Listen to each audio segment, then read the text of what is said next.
In this video, we'll be creating a bill in Ramp and watching it sync over to Sage 300 via the Anyware Apps connector.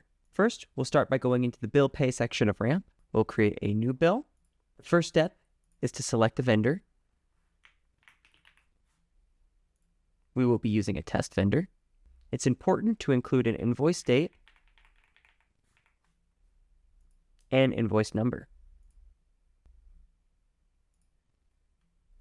It is also important to fill out the line item section with the accounting description, the amount that the bill is for, and which accounting category it falls into. We then pick how we want to pay the bill.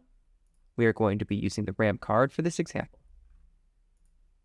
We then hit continue, and then we create the bill. Once the bill is created, we can see it here in the For Approval section. Here's the $158.60 bill that we created. We will go ahead and click Approve. If we want to continue to see the bill in Ramp, we can see it here in the For Payment section after approval. Now we'll go over to Sage 300 and see how it ported over.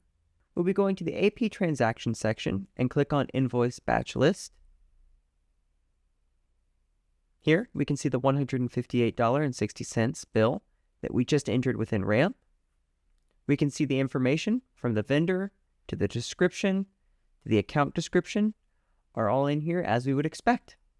Thank you so much.